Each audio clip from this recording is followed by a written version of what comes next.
Nous retrouvons aujourd'hui Sylviane Boulière de l'UFC Que Choisir de la Sarthe pour la seconde partie de notre chronique consacrée aux punaises de lit. Elle va nous parler des arnaques qui sévissent sur Internet et des précautions à prendre pour éviter de se faire piéger par certaines personnes peu scrupuleuses qui tentent de profiter de ce contexte anxiogène. Bonjour Sylviane. Bonjour Françoise. Quelles sont ces nouvelles arnaques liées à la prolifération des punaises de lit? Plusieurs types d'arnaques liées aux punaises de lit se répandent depuis plusieurs semaines. La plus courante est l'arnaque aux produits anti-punaises de lit sur Internet. De nombreux produits à tous les prix sont mis en avant sur la toile. Malheureusement, un grand nombre de ces produits n'ont aucun effet sur ces insectes nuisibles et peuvent dans certains cas provoquer de graves intoxications.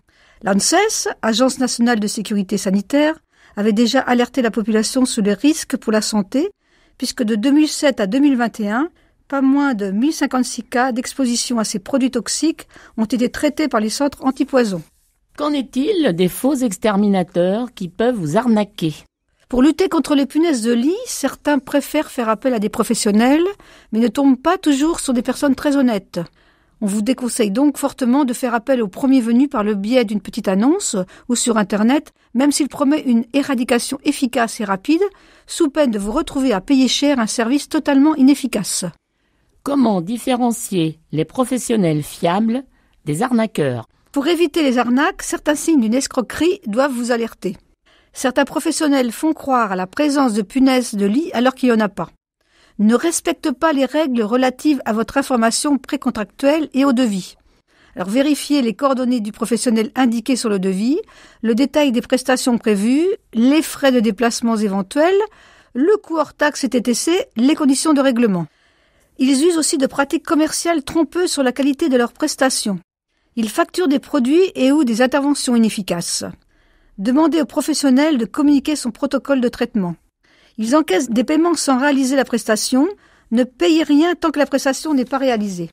Ne vous remettez pas de facture, exigez-la.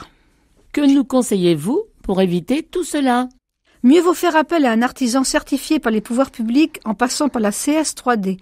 C'est la chambre syndicale 3D. Un syndicat partenaire du ministère de la Ville et du Logement qui a ouvert un site spécialisé dans les punaises de lit, répertoriant les professionnels sérieux et fiables. Il y a les entreprises qualifiées et formées pour la détection des infestations. Le site, c'est csd-expertise-punaise.fr. Les entreprises qualifiées et formées pour la détection canine.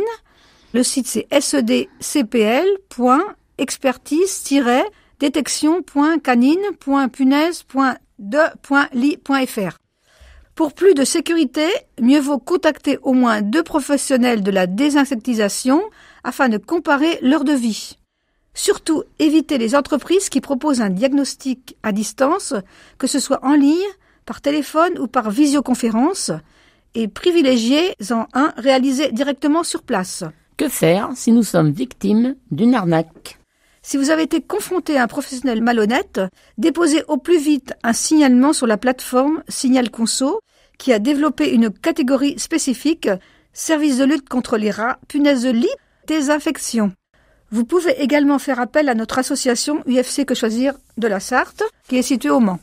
Si vous avez été exposé à des produits toxiques suite à l'achat de traitements anti-punaises, il est recommandé de consulter un centre antipoison si des symptômes tels qu'une gêne respiratoire, une toux, des douleurs ou irritations oropharyngées, des démangeaisons, des maux de tête ou des vertiges se manifestent.